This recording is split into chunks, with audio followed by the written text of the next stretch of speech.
That boom was very reminiscent of us in our age. Yeah. It was like, we're being gentle. Gotta be cautious. Just being gentle. When we with were the young, boom we would this blow it out. We'd blow out. We didn't care about your headphones. Didn't your want to. ears. Yeah, we wanted to do it. We wanted to do it our way. Do you ever listen to the radio in LA? I thought you were gonna say, do you ever listen to yourself Do talk? you ever listen to yourself talk? You should stop doing what you're doing. Do you ever listen to radio in LA? I do, because Do you ever listen to Coast 103.5? I wouldn't be able to tell you. Oh, well, there's a wonderful woman named Karen Sharp, Okay. and I think she's been on. Actually, told me she's been hearing her voice since she was a kid, and she has just the most soothing, wonderful, calming voice I've ever heard. Like a radio voice. Yeah, like a true radio yeah. voice before podcasting was a thing. Because podcasting is like different. They like to sound like they have like a thing where they have like their voice, but they also want to sound smart or like like they know what they're doing. Whereas Karen Sharp, like, she shouldn't be allowed to be on the air because I think she could probably lull you to sleep while driving pretty easily. She's so wonderful. We should do our show like, hi, I'm Andrew Ghai. Welcome to the show. We're going to be talking about Top Gun Maverick today. Ooh, Major Tom to ground control. I'm excited. Tom Cruise returns to the big screen for a cinematic triumph. Did you see that Steven Spielberg congratulated him on saving Hollywood? I was impressed by their interaction that I saw. Could you imagine if we did that for 1 hour? Dude, it's super funny if you think about commentary. And I know congratulations on the Tennis Channel gig you've been doing. Thank you. I was wondering when we've been live for almost 3 minutes and you hadn't brought it up yet. It's really cool to see. You've been doing a great job. And it's just funny because tennis and the particular commentary that goes with tennis, I played in this Magic thing over the weekend, and like it got to like the finals. Okay. And it's just like two nerds sitting, we rent this beach cabin, like 10 of us, and go play. And you play all weekend, and at the end of it, the two guys are sitting there and they're drawing cards. And I was like, God, what if we had somebody with like a thick Australian accent doing commentary for this? And it's like, there are just certain words with the Australian accent. I love the accents in tennis commentary. Because it's like you can really feel the anticipation between these two players. Yeah. Look at the perspiration on Eric's forehead. These like words like anticipation, perspiration. Like, you can just tell the respect. You can just tell the respect these competitors have for each other. Like, it's so good. Pretty good. That's pretty good. You should do the tennis thing. Yeah. I've been really enjoying. But the hardest thing is the names for me. Yeah. Because like there's this one guy who I always use. His name is Alex space DI space MINAUR. Diminure? Yeah, right. And so when you're watching, they'll be like, Alex Diminure with a huge shot over the right line, and then when I go there, I can't say Alex Diminure. You should say it in an Australian accent. Like, I can't do that. So I'm like, I remember I was like one of my auditions, and I was like, Alex Diminure. He's like, all right, we'll stop. It's just say Demonar. You could just say that. It's just Demonar. So it made it a lot easier. But anyway, the commentary definitely makes my job a lot harder because of their wonderful accents. Yeah, I mean, the accents are amazing. One of my favorite recent Australian accents is Murray Bartlett in season 1 of White Lotus. He's got a phenomenal accent. Now, do you happen to know if that's his real voice? I feel like it is. Yeah. For some reason, I feel like it's a heightened version of his real voice. Yeah. I wonder if he's like as nasally. Sure. Because he is pretty. I think that's kind of like part of the uppity thing. There's something so interesting about the choices that actors make with the tone, not necessarily the delivery or necessarily the accent, but it's like the tone of the voice. Right. Is it like, are you speaking quietly? Do you easily speak higher? Like that. There's something about even when there's something like uppity about it, and I think that's kind of what he's trying to put on. God, I love that. I was talking to someone that was saying that they were 4 episodes into White Lotus season 1, and they were still like waiting for it to get there, like they're still on board, and I was like, really? Yeah. I was like all in, I think, by episode 4. But I mean, I think things like exponentially get crazier as that season goes on. Anyway, hi everybody, good to see y'all. Happy Monday. Happy post Oscars day. I feel like overall the Oscars went pretty swimmingly this year. Everybody seemed to really love the show. There was a lot of positive commentary. I think there's only like one big kind of controversy, if you will. The Angela Bassett thing? Yeah, but it sounds like looking into it a bit more, it sounds like it was basically like split down the middle. Yeah. But it's a tough conversation, I think, because I don't know. I don't even know if we need to have it, but they've both done incredible work in their careers. They've both been around forever. It's hard. Like, there's still this part of me. I love Jamie Lee Curtis, and I love that she acknowledges that she is like the most Nepo of Nepo babies. Yeah. Her literal name has 2 of the most famous people ever in like Hollywood history in her name, and Lee and Curtis.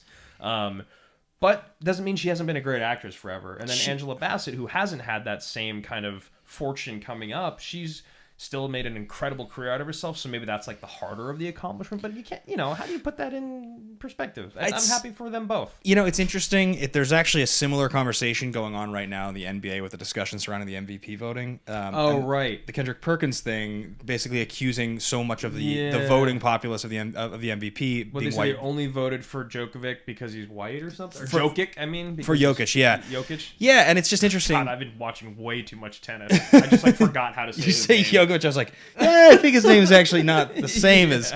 But yeah, the conversation there is the same. And Zach Lowe, who's one of the guys that I like to listen to from ESPN, he has a podcast I like, talked about it a lot. And he was just sort of like, look, there is racial bias in pretty much anything. Like, you can't deny that that's a thing that exists. I mean, people do it all the time in many different walks of life, even if it's accidental. But you also have to take into account like greater factors. Like, it's in this situation, I watched about basketball or the Oscars. The Oscars. Okay. Back to the Oscars. I'm just saying the conversation is similar. I watched both movies.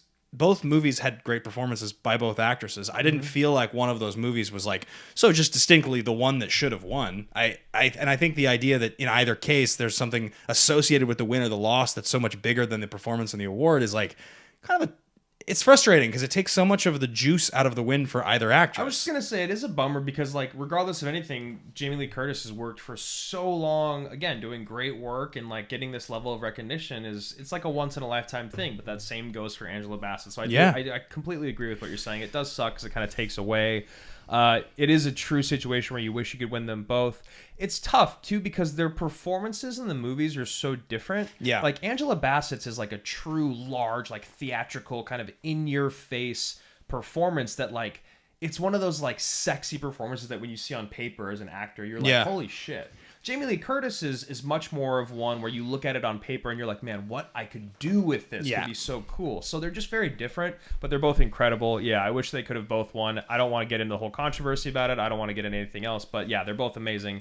I'm very happy for all the people that won. It feels like there's so many people. Like Ash and I had like a moment talking about Michelle and just like where she came from and who she is and how long she's been around and like finally getting that win. And then what a like dope career, right? Just an unbelievably cool career. Yeah. She's been around for our whole entire lives, just doing great work forever. And she probably felt marginalized the entire time. Do you remember the first Michelle Yeoh movie you ever saw? Like, do you have any recollection of it? It had to have been like an old. Wasn't she in like old Jackie Chan movies? That was one of the two for me. I think it's either the one she's in with Jackie Chan, which is like maybe Super Cop or something. Yeah, maybe. Yeah. She's in one of those movies, or it's Crouching Tiger. The one I distinctly remember her in Crouching Tiger. That's like the role that I like distinctly remember. But I do feel like that Jackie Chan movie, which is either like Super Cop or Super Cop 2 or something, is probably the first place. Super Cop or James Bond. Yeah, James Bond. Oh, right. Yes, that's another place where I saw her. Yeah, just incredible for everyone. Ke Huy Quan and Fraser, right? Brendan Fraser, like who doesn't love him? Such a good story. I know that there's like a bit of controversy with the movie and kind of like I know a lot of there's like people think it promotes like fat phobia and fat shaming and I have a friend that is like a plus size model and I know that she's like very upset about it. But I haven't seen it yet, so I can't really speak on it. But I am happy for him, right? Because he's been great and like to hear what happened to him in Hollywood. It seems like it was a pretty good night overall. You know, like I'm happy with Best Picture. I'm happy with the directors. I'm happy with all the acting awards. Like it's pretty cool. Yeah, we're going to talk about Top Gun Maverick today. That's kind of the topic of the show. Interesting. Top Gun Maverick, Oscar-winning film. Now, same with Avatar: Way of Water. They both win, sort of technical awards and visual effects and sound. I think Top Gun Maverick won sound. Yeah. And honestly, watching even just the first like 40, even the first 30 minutes of the movie, you're like, oh man, the sound in this is incredible. It's amazing. Even just the first 10, the whole thing with going like supersonic or whatever, getting up to Mach 10, and going above, and like what they do with the plane. I was like thinking, and then I did it really quick because I was thinking about how it won the Oscar. I was like, if I just muted it, and it was just Cruzs just sitting in there and shaking. Yeah, and it's like obviously the camera effects are doing good, but the sound, it's amazing. Does all of it. Yeah, I'm really excited to talk about the film today. But a lot of great films honored. Few things got shut out at the Oscars, surprisingly. Banshees, that's a huge shutout. It won 0 awards, I think, and I think it was nominated for like 9 or something like that. Yeah. But it does really feel like this was one of those years where there was one film that just about everybody could kind of agree this was the most impressive movie. This is the movie that we wanted to honor. And it felt like across the industry, it was like a celebration of unique ideas from new voices with just cool things going on. I do think Everything Everywhere, as much as I love Top Gun Maverick, and as much as I really did enjoy Avatar, and as much as I think some of the other films that were up were classically great movies, I think All Quiet I haven't seen yet, but from everything I've heard about it is sort of like very much that kind of classic Oscar movie. Yeah. It's a remake of an old war film, whereas like Everything Everywhere is just a brand new concept. To pull it off the way they did is like really, really impressive to me. Was Maverick up for cinematography? I believe so, yeah. Cinematography seems incredible. Amazing, yeah. So very excited to talk about that. And the Oscars, if you guys have any thoughts about anything that's going on, let us know. Big shout out to our original The Action Guys founders. Got people that have been with us for years now. Paul Denizio, John Getz, Jake Yacovetta, Mac Ryan, Alex and Lucas Shawshek, and AJ Lancaster. Big time salute to y'all. Salute to you guys. And of course, Mike Deacon, Bethany Curl, Liam Gilpin, Luke Marshall Haynes, Andrew Hayes, Danny Joyce, Kelsey Kirkland, Sabi Laman Maki, Jeremiah Morris, John Patterson, Eric Ritz, Oscar Romo, and Cody Seal. That's a salute. Time salute to you guys. Do you want to talk about anything else before we hop into the movie? Anything else going on in your life? We had I'm trying to think of anything cool happened this last week. I don't know. I went to Philly for work for a second, played Magic all weekend. It was a good week. We will not be talking about The Last of Us. We will not be spoiling it. I have not watched it yet. Yes, it was a great episode. Great finale. I hope you enjoy it. Yeah. My favorite part was when I'm kidding. I was with family all day yesterday after work, and I just didn't have the energy when I got home, so probably watch it tonight. Yeah, it was really great. No, I don't think so, really. We will, just for anybody who's watching now, be back next week. I thought there was a chance that we were going to miss 2 in a row, but it sounds like next week I'll be leaving the day after. But Monday we will be here. So should we do a pre-pitch and then a post-pitch? Yeah. One last thing we got to do. It's called The Pitch. We really want to do Top Gun Maverick on the show today, but we also really want to do Everything Everywhere All at Once. And since we didn't know we were going to be here next week, we're going to just cover it next week. Proper action movie anatomy on Everything Everywhere All at Once. Yeah, and I think it's a really good idea we're doing it a week from today, because I think that there's probably there's like 3 groups of people out there, right, that have seen it, the people that have seen it once, and then the people that need to see it again. I feel like, right?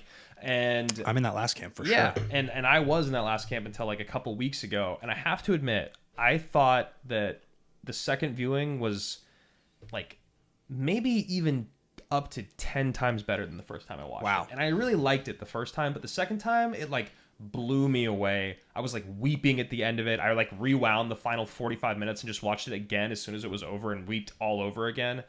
I just love it. And now that it's won everything, maybe more people will be convinced to watch it instead of just doing it the day after. So we're going to do Everything Everywhere next week for I guess a surprise episode that we thought we were going to, a bonus episode. I mean, very exciting to have multiple films we're looking forward to talking about. But today we are going to be doing Top Gun Maverick. So this is Action Movie Anatomy. The movies we cover on this show adhere to 4 basic rules. Rule number 1, the hero always plays by their own rules. I mean, Maverick's the definition of someone that plays by their own rules. He's like the type of character in a movie. Are you going to keep doing that the whole time? I don't know. Should I? Yeah, he's the definition of a character that plays by his own rules. He's kind of what I think when we wrote the rules, the original AMA rules, he's like a guy that the template is that. Yeah, he's one of them. He was one of the people that we mentioned. Yeah. And also just really quick, a very, very quick aside. Someone told me, or it was my cousin that sent me a quick blurb. Yeah. I guess John McForce was supposed to be like insanely good. That's what I hear too. Because Keanu was also one of the people that we... Anyway, so that being said... What's rule number 2? The hero and the villain are always the smartest people, beings, things, dinosaurs, airplanes in the room. This is not a Transformers movie. So I think what's interesting about this is obviously Cruzs is, smartest, but the villain, they're 5th generation fighters. It's not even necessarily. That's what I thought you were going to say. Was the 5th generation fighters? Because all Cruzs does the whole film is he talks about how you cannot outfly them. Yeah, these are 5th generation fighters. No, it's like it's like the fighters. They're as ruthless as they are cunning. Yeah. And like they're smarter and they're faster and they're prepared for you. That's why it is truly. And then it also makes John Hamm even more of kind of the villain when he's like. It's comes down to the man in the sea or whatever when you're up there, and they're all just like, "What are you talking about? Like these are 5th gen fighters." God, I So love good. it. We don't even really know what it means. No. They don't actually really break it down. Much of this movie literally is all that. it comes down to is like better gas mileage. Yes. Is probably what it is. But yeah, it's you're scared of them. 100%. Rule number 3. Rule number 3, the movie is driven by a police, military, political, or mercenary figure. He also could be the man or work for the man. Don't even need to talk about it. Don't even need to elaborate. Military film. There were more signups for the Naval Flight Academy after the original Top Gun than ever in history. History. Don't quote me on that. You can quote Drew on that. And rule number 4, there is a minimum of one explosion. There are several in this film. Some really good ones. Yeah. It does. It does. The movie opens with an explosion. The plane blows up and he dies. Yes. Did you think for a moment that he died at the beginning of the movie? And then they might flash back? Or did you think he was fine? Beginning of the movie? Oh, Cruzs in the Mach 10? Yeah. No, of course not. It does. It literally doesn't make sense. No. Like the idea that you could be going that fast and then stop at all, you would be vaporized. Like losing any sort of speed at that speed, you would be vaporized. You can quote me on that. You can quote me on that. These are the physics. No, it's amazing. Those are the rules of the film, of the show. So Top Gun Maverick fits our rules perfectly. Perfectly. It was a true one of the movies that we felt like when the show had ended and it came out, we were like, God, this is the most. And here we are. We're doing it. So I think just jumping right into this, the first thing we do, we start with a segment, and it's called Thesis Statement. It's your kind of biggest, boldest, strongest thought about the film, almost like rooted in hyperbole. The biggest, the greatest, perfect, something like that. I put mine actually in the title of this because I do believe that... The title is just Action Movie Anatomy 2.0. That's the thumbnail, Drew. Top Gun Maverick is the perfect action movie, says Ben Bateman. I believe Top Gun Maverick is the perfect action movie. It is doing so many of the things that this show... The whole reason we wanted to do this show, it's based on the way this movie kind of makes you feel. Because you're not saying it's the most perfect. You're just saying it's... How many action films Like, literally, I just think of Mad Max. When I think about Fury Road is the one that pops in my head. The category for me of like perfect action movie, there are certain films like The Rock.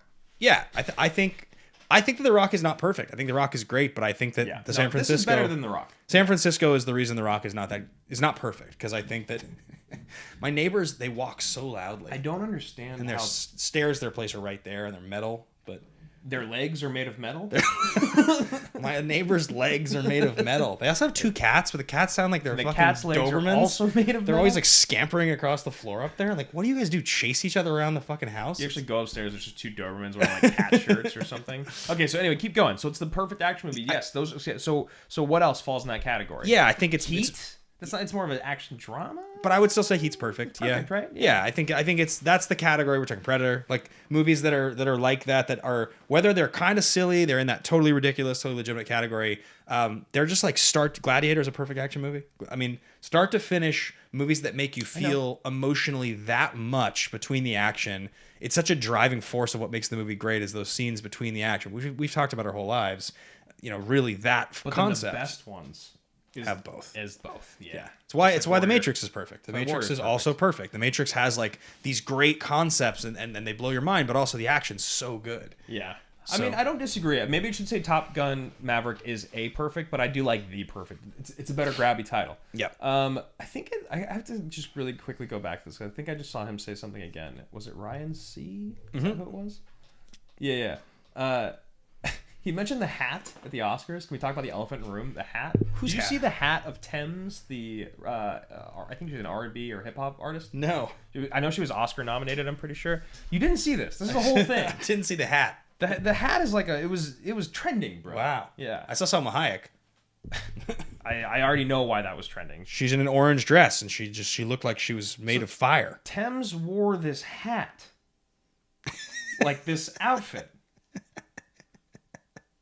It's like obscuring multiple people's views. And if you guys haven't already seen this, like that is exactly what it looks like. That's just that like those are normal size heads around her, and her whole outfit is like 3 times larger. Part of me is like, you were nominated for an Oscar, do what you want. But the other part of me is like, that is so fucked up. What if I was wearing a hat that size? Hat. It was just covering your face. Yes, I would be furious. But I also wasn't nominated for an Oscar. And if I was one of the people sitting around her and I wasn't, if I was one of the people sitting around her behind her and I was nominated, I would be very upset. Yeah. I think no matter what, it was pretty kind of... you just didn't really think about everyone else. Some stylist was like, that's a good choice. I'll admit, it looked fucking awesome. And also, everyone's talking about the hat. Everyone's talking about her and the hat. Anyway, I don't know why I wanted to think of that. Oh, it's because Ryan said something. Because he says it's because he said what's a better soundtrack. I don't know if you mean in general of movies or between the two Top Gun movies. But my thesis statement is that 20, 30 years from now, this will be the Top Gun everyone talks about. And then they'll kind of all jokingly reference the old Top Gun from the 80s. Now, I don't dislike the old Top Gun. And I actually think as years have gone on and the more time I've spent around people of that generation that grew up with Top Gun, it's made me like it more. And obviously, as much as I like Tom Cruise and now Maverick coming out, it's made me like the original Top Gun more. However, the people that champion that Top Gun is better than Top Gun Maverick, which I don't think there's a lot of them anymore, really. Yeah. But I think in their hearts, it's still the champion. Those people are getting towards their 50s now. Yeah. And I think that in 20 or 30 years, there will be a whole group of people like our kids and their kids that'll be like, oh, there'll still be a little bit of the Top Gun talking about, but most everyone and people like you and me will only talk about Maverick. I feel like we'll reference the old original one. So I think that's my thesis statement. Is I think that when history looks back on the Top Gun franchise, which I do think it'll probably end it too with Cruz. The other one was that I think that Top Gun might get franchised in 20 years as well. Yeah. When Cruz gets older and he's just like, whatever, I don't care anymore. I'm not gonna, But I will say I really think that people will look back and just go, you know what?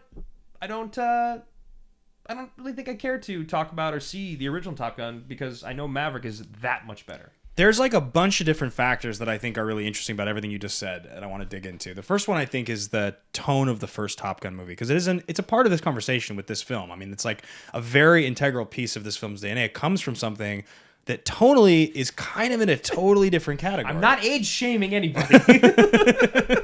I'm just talking about time. If you're nearing your 50s, you're an idiot. I'm kidding. I'm kidding. I'm kidding, my You sisters. can quote Drew on that. No, so I think that because tonally the films are so different, but it's also more endemic of the style of films that were being made in either the action or comedy genre in the 80s. And Top Gun, the first Top Gun, is kind of a combination of a lot of those two factors. It's got a lot of great action, but it's a little more campy. And movies in the 80s, you think about films that were so popular in the 80s, the ones that people talk about, all those movies, whether it's a film like The Goonies or it's a movie like 48 Hours or like really any of the Eddie Murphy films, there's so much of a focus on action comedy as a genre that I do think that original Top Gun, they take a lot of that silly campiness out that was more of just the time period. I mean, even Tony Scott in his interview about making the first Top Gun, when he talks about the volleyball scene, he's just like a bunch of oiled up dudes. I just want to shoot want him to look hot. Softcore porn. Yeah, he's basically says, I want to get people their butts in the seats. Yeah, and so I think when you look at this film, it just takes itself more seriously in its best moments, and in the moments that it's taking itself seriously, it does a better job at it. Yeah, and then in the moments when it's not taking itself seriously, like when it's calling him old man, making him buy people drinks, him getting thrown out, or the beach scene, like you're just talking about, like. The beach scene is so long in this movie. It's incredible. It's amazing because it's just hilariously injected into the movie just for that nostalgia. They're referencing this to Star Wars because this is very referential, or at least mirrors in some ways that flight in the, what's it called? They just said it, the X-wing pilots flying into what's the actual run called? Oh, sure, the Kessel Run. The Kessel Run, yeah. No, that's the one that he used to do. That's the one that the Millennium Falcon did in 12 parsecs. Yes. No, it's the where is it? They just said it. Come on, not Beggar's Canyon, but it's like Beggar's Canyon. He used to bullseye womp rats in his T-16. I don't care about these quotes, Ben. I want to know what it's called. Someone literally just typed it. It's the trench. The trench run. Yeah, whatever. In Star Wars. Run. Yeah, the trench run. That's what it is. I know about Star Wars. That reminds me, Ben. We almost were gonna miss our fun Oscar trivia moment. I was like, can you quiz me off camera? So I don't. The dude's like, no, we're gonna do it on the show. He's like, there's no way you're gonna get it, and I'm gonna make you do it live. Yep. Exactly. Just like what you used to do to me when you were like, hey, we're going to play fun 5 questions. You hated that so much. Because I didn't want to play games. I don't like playing games on the air. Serious. I take my job seriously. Okay, here we go. So yesterday I was need to go to the bathroom. An Oscar. Okay. For Best Picture. Ooh. See? So that makes it a little easier, right? Yeah, there you go. It's a Best Picture film. Okay. That my friend's father won. I've held 2 Best Picture Oscars in my life now, which is pretty cool. Yeah. The first one was for Ben-Hur, which is like one of the most famous movies of all time. This movie I actually don't know that well. So I've given you a couple hints, right? All right. The third hint is up to you. Do you want to know the name or the year of the film? And then you have to tell me the other. It won Best Picture? Yes. Do I want the name or the year? I haven't told you either of those, right? If the year the film came out? Either one. I'll let you do either one. I'll let you do the whole like 2022, 2023 thing. Did you give me the name of the film? Marty. Yes. It won Best Picture in 1955. It was released in 1955 is what I should say. Yeah, hell yeah. It was from Marty. I guess Harold Hecht directed it. Yes, which was his dad. And his name is also Harold Hecht. Harold Hecht Jr. Delbert Mann. I've never seen Marty, actually. I haven't either. Yeah. Now I really want to watch it. So anyway, big shout out to Harold Hecht and his father in that Oscar. But it was pretty cool. Those things, it's so funny. I have this weird thing. Anytime I pick up any heavy object, any blunt object, the first thing I think of is killing zombies. Literally anytime. Sick. Like if I get something new, I'm like, oh wow, this thing's got some weight to it. I'm like, if there was an apocalypse, I could kill a zombie with this. Nice. Oscar would be a true formidable weapon. You know what I think about often when I'm at the gym? What item in there would be best to kill a zombie with? Actually, think about a person, but I've thought about this too. Yeah. I'm a big throw 5 and 2.5s and 10s. Oh, yeah. And then when I get close, lighter kettlebells. Kettlebells you'd be able to really wreck somebody. Yeah. I also think that this is why that Punisher scene is so sweet in season 2. Which one? He like murders people in the gym. In the gym? Okay. Yeah. I think the other thing that would be probably pretty devastating is the shorter bars. You know, you have to have the 25-pound or the 15 one, not long. the 45. Yeah, and you could really brandish it like a bow staff. Yeah. Yep. Sick. This is a good episode. We should start LARPing. Yeah. All right. So those are our 2 thesis statements. Let us know what you think. Let us know if you guys have thesis statements in the chat. But the next thing on the show, and this movie is truly built for this segment. Honestly, it'd be easier to do the moments that are not fist pump moments in this. And I think what's really great about this, because a fist pump moment is something happens, you gotta look around. Are you seeing this right now? I'm so hyped I get to finish this movie. You want to call your buddy. And we got to do that in the theater. The press screening of this film when it first came out. It was you and me and our buddy Chris. And the 3 of us were and all 3 of us were just like sort of jaw dropped. The whole time. It was an IMAX theater. And it was sound Dolby Digital, I think, or whatever. I don't know. It was just incredible. And I do feel like I kept looking over at you, which like movies have to be really great to get that reaction from me anymore. Regularly, just like we were just staring at each other. We didn't even watch the movie. I think because pretty much what this episode is all I really want to do is talk about my fist pump moments. I know. I think there's so many. Do you want to pick 3 each? We can alternate. I think we just go through. Just riff. Let's just go. So like the movie almost starts with a fist pump moment. It doesn't quite start with it. Yeah. But when he's up there and he's hitting the Mach 9. Yes. And it gets quiet and the sun, the light. Oh my God. He's the fastest man alive. When Hondo says he's the fastest man alive, and then it cuts to that shot, and like it's so beautiful. Like is it the one where it's like turning over the landscape? It's so gorgeous, so amazing. And then Cruzs has the "Talk to me, Goose" line. Yeah, you're like. I remember I started tearing up in the theater when he said it. It happened to me again today. And it's a fist pump because you're like, holy shit. It's gonna be amazing. Yeah. Right? Like you don't, because in this moment you've just heard, like whether you watched it when it came out for everyone or like us, we were late and we were still way early. Like in terms of when this press screener came out, we were still behind people that had just said it was amazing. But you were just like, there's no way it can actually be as good as everyone's saying. And then just in that opening, you're like, oh my God. It is. It is going to be that good. He says that line and then like. It's just something so I don't know. I love some balls, stick jockey. Yeah, well, because I also love everything leading up to it. Like you get right away. Okay, this movie is gonna 100% like it's going to like immortalize this Maverick character in such a way that is so different than the first movie could do because he was young. Now he's a legend. Yep. So he looks at the guys and they're like, it's not too late to turn back, buddy. You know what happens to you. Happens to you if you do this. And he goes, I know what happens to everybody else if I don't. Right? And you're just like, because he's like, quit making that face. Or quit giving me that look. It's the only one I got. It's you know why? It's because the whole thing about what we built this show around, they do it all right in that first little bit, right? Yep. You see how honorably is. You get you get the hero qualifier and the fact when they say he's the fastest man alive. Then when you talk about how good action movies are, you see Ed Harris kind of get the dirt thrown in his face. And he's kind of the grumpy old admiral. Like, there's so many classic cliches that are kind of like slipped in there in the beginning of this that just make you feel like you're at home when you watch this movie, but you're not. You're not at home because you've never seen it before. I also think it's really funny, by the way, because I didn't notice it until this time. But like, the movie opens, they have the weird shot-for-shot throwback, which I think is maybe one of the only parts of this movie that I actually am not into. I don't know why they did it. They did an actual shot-for-shot recreation. When he's playing the piano? No, an actual shot-for-shot. It's just because if people haven't seen Top Gun. Okay. So they show you Goose dying. Yeah, they give you the first 2 minutes. It's like an actual shot-for-shot of the original opening of the first movie. And then it cuts to the new stuff. Mm-hmm. But like, Cruzs is in the white shirt, and he's like working on the plane. And then they have the shot of him changing the shirt. And he's like still pretty jacked, pretty good shape, for like late 50s. And I just think it's funny because in the first movie, he's like, Tom Cruise was still a sex symbol back then because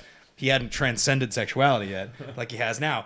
But like, they're still kind of leaning into a little bit of that and he's also in the volleyball scene again. Yeah, I thought that was really funny. I didn't really notice it or think about it until this time. But yeah, I think the mock scene is amazing. Like, such a good opening to this movie.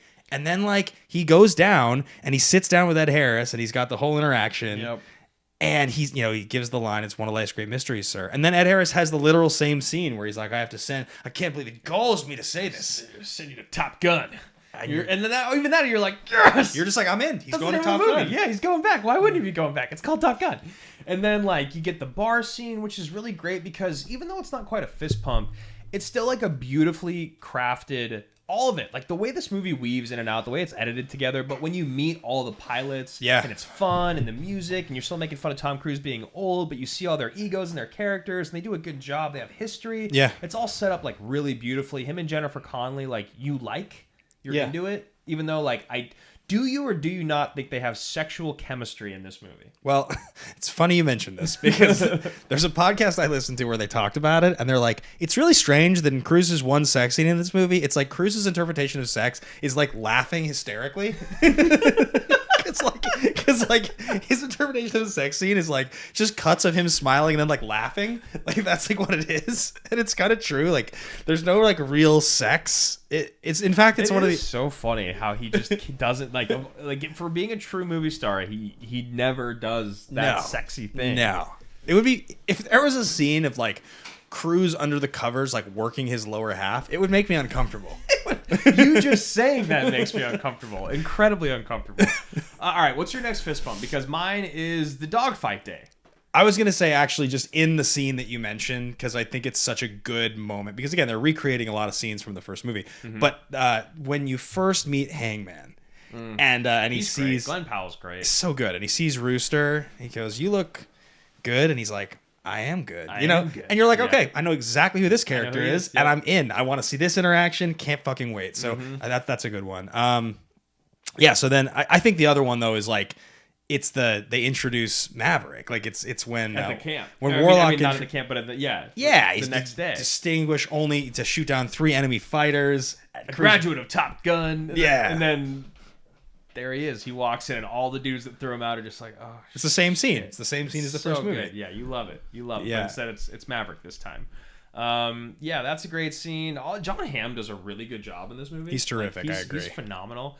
But then the dogfight. Like when he's up there and the actual shots. I remember the first time watching it in theater and what it looked like. Yeah. And the planes and like you can see all the actors in there. It all looks so real, and he's just kicking all their asses. It's so fun because. I don't know. There's part of me where I was like, are they going to do that thing where he's kind of lost his edge a little bit and he's got to get... No, he just completely dominates everyone. Everyone. Yeah, I love all that stuff. I really like who they picked for the pilots. I think I think it's like a great group that represents a lot of different personality types for a movie like this. Yeah. I think there's humor enough in it. What's her name? I know, the girl. I can't remember what her call sign is. I like her a lot, with Bob. Yeah. I like Bob a lot. Bob's good. good. They all do their thing and they fill their roles in a way that's like really satisfying. Yeah. Like I like all the characters, like more so I think than the first movie in some ways, because Definitely. like Slider is a good example of a character who's like not even a real character in the first movie, but he has like screen time. Yeah, Like, and also I think because Kilmer is like the bad guy in the first one, whereas Yeah. Powell's not the bad guy. Yeah, Phoenix. I was gonna say Joker, but I know it wasn't Joker. That's from the first one, right? the first one, Yeah. What was I just saying? I was just saying how Bob and the characters from the first movie, how they're like not. Yeah, I was gonna say Kilmer's the bad guy. Yeah. Right? Kind of like it feels like he is. So it's like he's not as likable as Glenn Powell is in this one, because Glenn Powell does redeem himself, and you know he's gonna redeem himself. Yeah. You know it's coming. But the other thing that you knew was coming was like after Cruzs gets fired and kicked out, after the moment that Tay's talking about. She said, I like the moment where that one pilot is going up the hill. You know what I'm talking about? It's like a training scene where he is it the one where she's talking about where he passes out? Yeah, he passes out. Yeah, that scene is amazing. It's like so stressful. Yeah. And like the idea of 10 G's like making you pass out and like flying a jet, it just like all felt very real. Yeah, well, I think one of the things that's so satisfying about the way that this movie's constructed and the mission, and I think one of the things they did such a good job with plotting it out, was basically Cruz's biggest obstacle is I care about the safety of these naval aviators. Yeah. And John Hamm in the military, they get to be the sort of anti-hero a little bit of like, yes, we're all America, we're all behind you, but their lives are less important than the mission. The job. Yep. And Cruzs is like, I'm better than that philosophy sort of a thing. Mm-hmm. And then there's, of course, like the fifth generation fighters and the sort of nebulous villain who you don't really know who it is. Yeah. In the 80s, it was Russia. In the whole entire 2000s and 2010s, it was like basically The Middle East. Yeah. And now they like, we're just not going to mention anyone. It's just, it's not really like, we don't need to. You know what I mean? And I think that that's really an interesting place for this to be. But I think like that's also just it goes to show how it doesn't matter. Yeah. Right? It really doesn't matter who it is. That's not important in this movie. Yeah, I think the more nebulous it is, in fact, the more enjoyable the film is, because you don't have to grab onto some political or. Yep. But I do think that one of the things that's so cool about the way they describe it, he's talking about what it does to your body, your brain, the compression, even the bending of the plane. Like, we're gonna ruin this like multi-million-dollar aircraft, $100 million aircraft for a test run. Yeah. You know what I mean? Because you have to. And that's in John Hamm's line, too. It's incredible. He's like, you put me in a difficult spot, Maverick. Difficult position, Maverick. On one hand, like, da-da-da-da-da. And on the other hand, you stole a multi-million-dollar government plane and flew it to a condition that's not, you know, all that. God, it's so good, because when he goes in there and he sets the time and everyone's like, no way. That's bullshit. Like, for me, that is true fist pump. It's the biggest one of the whole movie. It's the biggest one. It's when Cruzs comes in. There's no training exercise scheduled today, and he does it. And Phoenix, the time that he does Phoenix it is in, like nice. Yeah. It's just like, God, I love it. It's action movie shit at its best. And Hangman, when he's done, he's like, wow, or whatever he says. Yeah. He says something. Hangman's like blown away. He's like, my God, he did it, or whatever. It's just like, he gets the respect of everyone. He does the impossible. I love that he does both jobs by himself. Yeah. He sets the target and hits it while he's going up the mountain, which is literally impossible. That's why they have two. Like, it's just so amazing. It reminds me a lot. I've talked about this on here many times because of how much we've talked about Warrior, but like the fight against Koba is the one that always comes to mind for me. Yeah. Because that's the one that like you're kind of on the edge of your seat of what's going to happen the whole time, and your brain's not doing the exercise ever of there's no way he can lose this fight, because then the movie wouldn't be good. You're not you don't connect those dots while you're watching it. Because you still love Tommy enough. Yeah, and you're also watching it and thinking to yourself like, God, this is so well shot, because I've seen it 40 times and I'm still edge of my seat because of the way that the music works. Yeah. And that's the same with that scene. You know how it's going to end, but you're in the seat of all those pilots and they're like leaning forward. Yeah. They can't believe it's happening. And that is just an incredible scene. For me, that's the biggest fist bump of the whole movie. It is. It absolutely is. I mean, there's definitely other great moments. Yeah, when Rooster shows up is amazing. I mean, when they actually hit the mission, it's actually like pretty cool. And then even the beginning of the dogfighting, when they all get up in the air and you see the like all the SAM missiles going off and all, it's all really sick. But yeah, that's that for me for sure is my true fist pump moment. Should we keep moving through the show? Yeah, I think so, because I'm sure we'll touch on others. But yeah, those are all such incredible moments. Who were the two stars of this movie? Is it just Cruzs and Teller, right? Does it feel like that's what it is? What I was thinking about when because we get into star profiles, the next part of the show here, guys, we talk about the last three projects that usually the two top stars have worked on. Mm-hmm. And I think it's actually just relevant to talk about Cruzs, because there's like 6 other people who you could talk about. Like John Hamm's a big part of this movie, Miles Teller for sure, Jennifer Connelly. Yeah. But I think it's really a Tom Cruise movie. Your point earlier about franchising this, he's like the only actor ever of our lifetime who doesn't make a movie and it's really successful and then they make a sequel without him. Like, it just doesn't happen. Him making Jack Reacher 2 was a big swing and a miss, but he doesn't make sequels. That's that and this, right? Otherwise, he just makes a movie. There was no Edge of Tomorrow 2 without Tom Cruise. He's way too singular of a movie star, where I think if they made a Top Gun movie without Tom Cruise in the next 20 years... I think it would have to be on the latter end of 20. Yeah. Like, legitimately. I think it would have to be after, like, 12 years minimum. Yeah, like, he would have to... Because he'd be in his 70s at that point.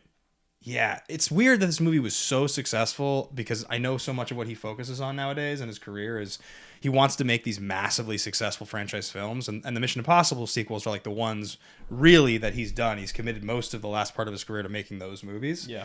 So it does make you wonder, is there another Top Gun movie coming sooner than we think, just because that's... I thought about that. I was like, would he maybe do one more? I just don't feel like he would, and I hope he won't, but maybe he will, and it'll become a trilogy. But that just doesn't sound appealing to me in any way.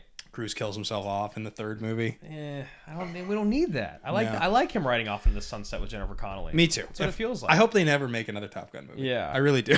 I hope this is it. It's as good as you could possibly. Better than was ever could have dreamed of. Kelly W. when Hangman saves him at the end. Yeah, it's like you knew it was coming. Yeah. You knew someone was going to save him. I wasn't sure who it was going to be, but I was like, it's probably going to be Hangman. I feel like it has to be the most correct.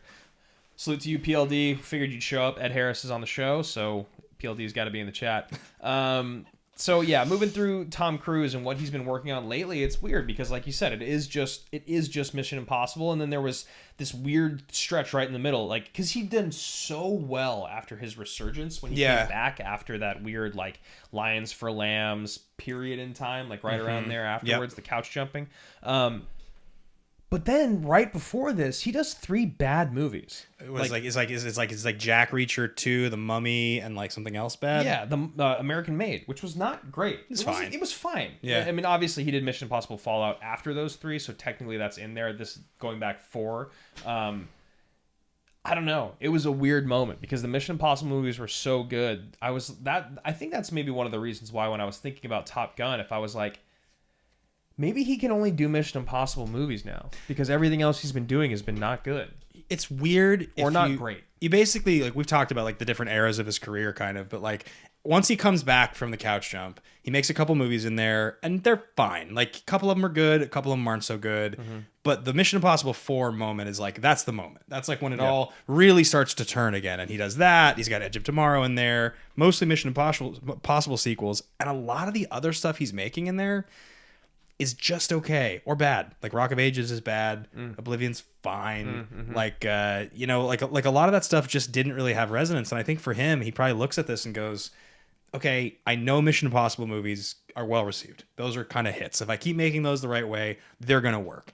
And this Top Gun thing was a big swing and a huge home run, but almost every other attempt has been a big nosedive. Like, The Mummy was like a huge flop. Like the Dark Universe. That's probably the biggest flop in his career, right? Yeah, because of the fact that it was a flop, but also because of the fact that they had this whole universe. That picture is still one of the funniest things ever. It is. It's an incredible picture. So, but it's just wild, and I think for that reason, I think he's pretty afraid of failure. I think he hides himself.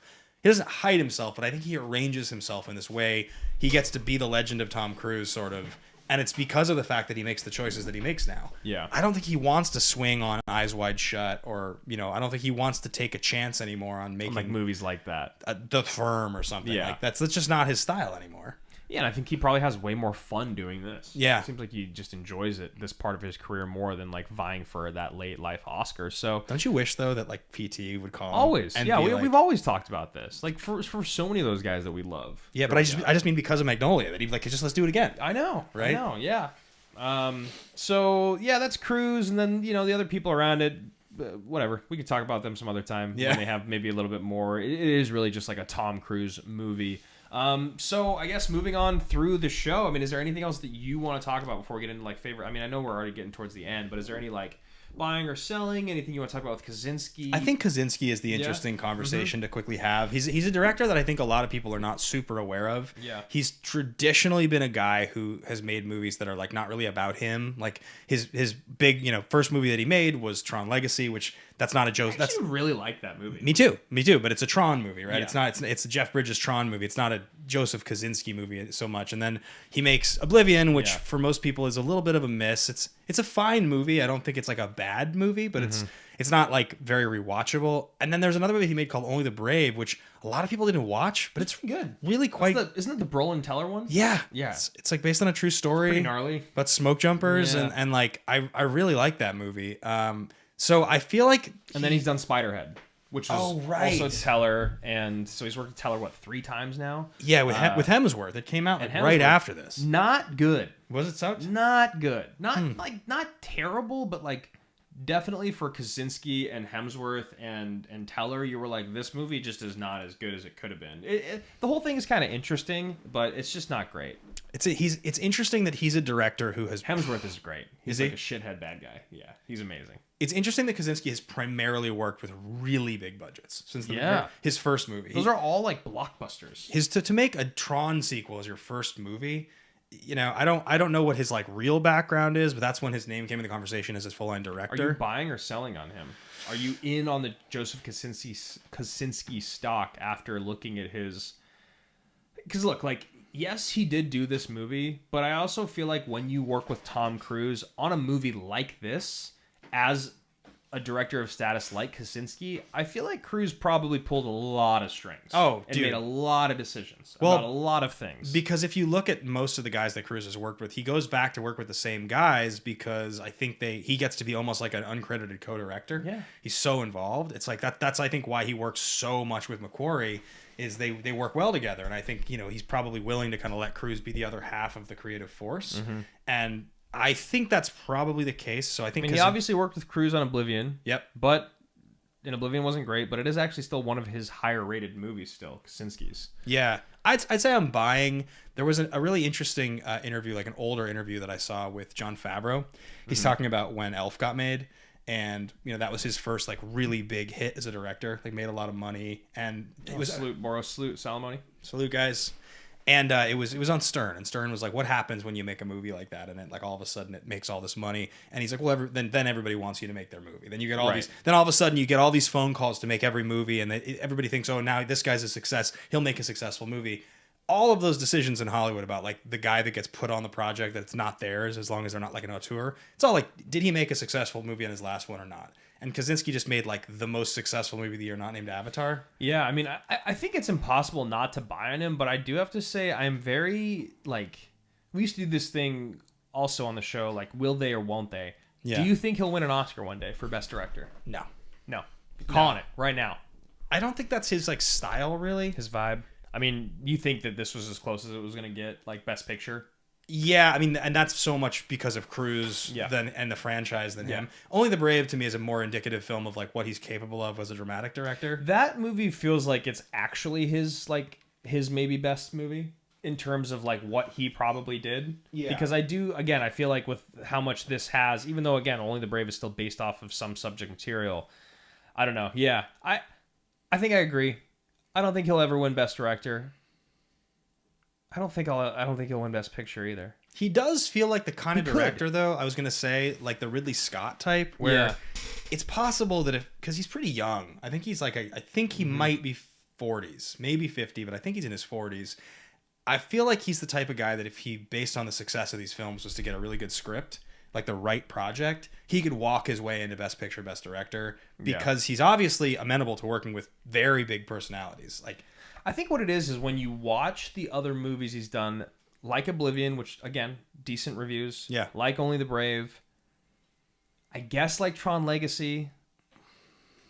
And definitely like Spiderhead. It just feels like if there was someone else, like if there was some other director that had put their hand on this, it would maybe have just been a little bit more interesting or a little better. Yeah. Whereas it feels like sometimes his stuff is a little bit more vanilla. Like, again, like the story behind Spiderhead and what it all was and the actors that you had and kind of, I think, the set there, I think there's just maybe like a little more you could have done. And even with Only the Brave, like the way that the movie ends and the way that it hits, I feel like there's a way for it to be a little more memorable. I don't know. Like other than just memorable because of what happened. Given how devastating the ending of that movie is, which I don't want to spoil because if you guys haven't seen it, you should. It's a really good movie. It does feel like I walked away from that movie and like, wow, that was surprisingly good, as opposed to like, oh my God, I was in tears at the end of that movie. I feel like so devastated. I should have been. Yeah. You know? For sure. So yeah, in PLD, he's agreeing. I would say Oscar, no to an Oscar as well, unless he has a super long career and he gets a legacy vote. That's fair. Just drop by to say hello. I'll catch you up tomorrow. Got to go finish As Good as It Gets. Nice. Oh, God, I love As Good as It Gets. Yeah, it's so good.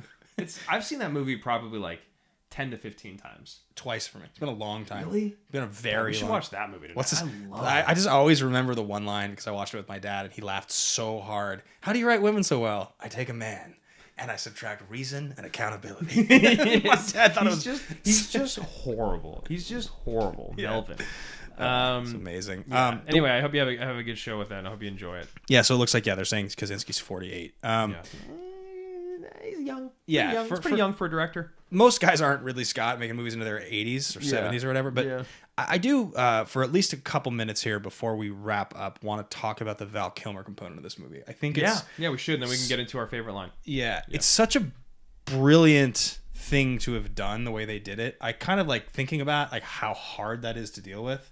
Like you want to include this character, and how do you do it respectfully in a way that has emotional resonance for the film and also honors the memory of this important actor who's been like a stand-up part of Hollywood for a long time and has had this like really tragic thing happen to him. Val Kilmer was one of my favorite actors growing up. Me too.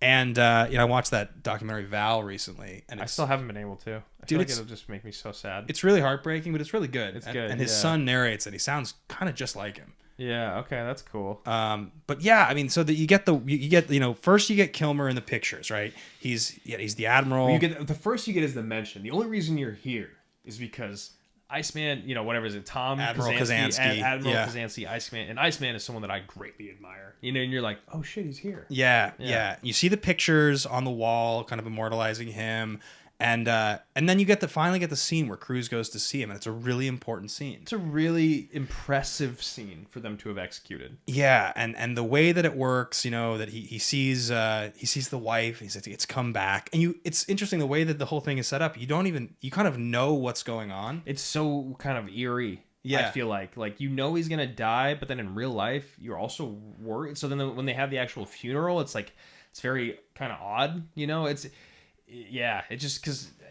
the whole thing is, but I think that's also because of the realness behind it. That scene just has so much like wonderful emotional gravity. I mean, using the monitor the way that they did and actually having it feel that important and not like cheap. Yeah. It was just, I don't know. It was beautiful. And I love that they made him the more successful of the two. Yeah. It felt so appropriate. Totally.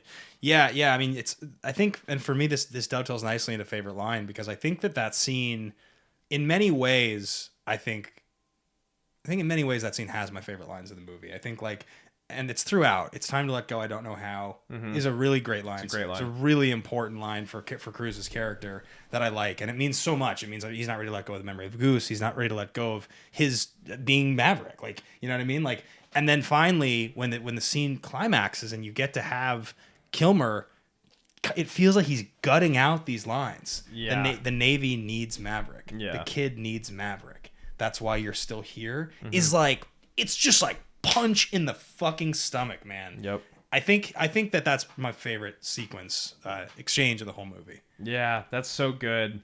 It's funny because I actually think most of my favorite lines come from John Hamm. Yeah. Kind of qualifying and quantifying like how great Maverick is, and even what we just talked about, like why if you didn't know what was going on with Val Kilmer and if you didn't watch the original Top Gun, even just the way John Hamm sells Iceman when you go to meet him, you're like, man, this guy must be like really important. Yeah. But like, hey, so I was thinking about watching MASH. I really love the theme song. I'm covering it. What do you guys think of the movie? I don't remember the movie. I remember the show more than the movie. I remember the show like kind of because it was always on TV when I was a kid. Q13 Fox. But I didn't really ever. Yeah, seriously. It was called something else in Oregon, but yeah, it was Channel 13. I don't know. I'd like to hear the cover. Yeah, I'd love to hear the cover. Yeah, I mean, Tay, it's one of the, it's Altman, so it's a very, very legendary film in his career. He had so many bad movies and only a few, but the few great that he had are like really great movies. I don't recall MASH. I know I watched it when I was in high school originally, like during that period. I remember watching Patton and a lot of those movies around that time. Yep. But yeah, you'll have to let us know what you think when we're here back next week. So and then let us know if there's a way to watch it when you actually do cover it. Yeah, I think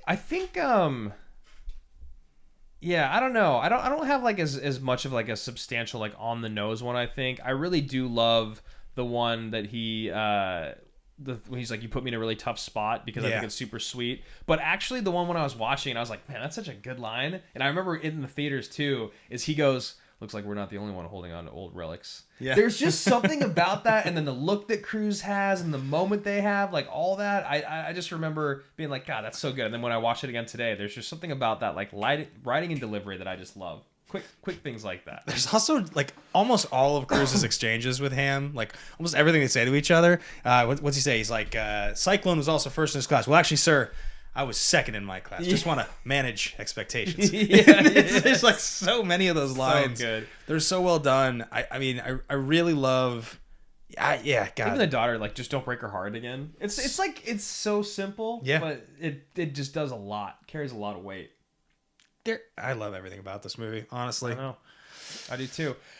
So I think that's going to do it for us and favorite line. And most of our coverage of Top Gun Maverick, let us know your favorite moment, your favorite line, your fist pump, your thesis, any of it. Throw it in the chat, throw it in the comments. And we already did it at the beginning of the show, but we got to do it again. We only got one thing left to do, and that's called The Pitch. Yeah, PLD, I already said that. You got some balls, stick jockey. I do love that line. I'm going to start saying that to you on air. It's like almost uncomfortable, but it's perfectly written. And then Harris delivers it brilliantly. We're doing Everything Everywhere All at Once, the 7-time Oscar-winning film. We're going to give you guys a week to watch it. We weren't going to be here originally next week, but we are going to be here. So we're excited to cover it. You're going to watch it again for the second time. I am excited. I'll watch it for the third time. And I'm really excited. Everything Everywhere All at Once next week at 5 o'clock. That's going to wrap it up. Thank you guys so much for tuning in to another episode of Action Movie Anatomy. Oh, you know what? Sorry, forgot, because I just want to shout that out because we didn't talk about it at all in the conversation about the soundtrack. So they do the theme all throughout the film. Oh, yeah. The Lady Gaga song Hold My Hand is playing in the bar when he first walks in, and then it plays like orchestral versions of it all throughout the scenes with him and Jennifer Connelly. And then finally, at the end of the movie, when he takes Connelly up in the plane and it goes to credits, and then it just finally drops, it's so good. It's so good. God, it's good. I fucking love that song. I know. I love that song. I love Lady Gaga. I don't care what anyone says. Yeah. All right, guys. Well, thank you so much for being here. Big time salute to all of you. Enjoy your week, and we will see you guys next week for Everything Everywhere All at Once. Generals. As soon as we do our shout outs to close out the show, we're going to shout out our generals right now. Are we? Just go ahead and click on that call sign. Hey, Kilmer. Big time salute. Quiz show, Public Enemy #1, Kaiju, ACP, Robin, Kimura, Moses, Galactus, Bartab, Party J, 24601, Desperado, The Slap, and Godfather. Big time shout out to y'all. Big time salute. We love you.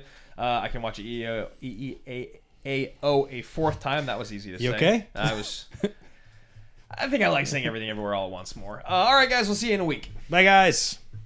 Just get over here to the other screen. Yeah, just go ahead and click the play button up there. Do that here. Okay, bye guys.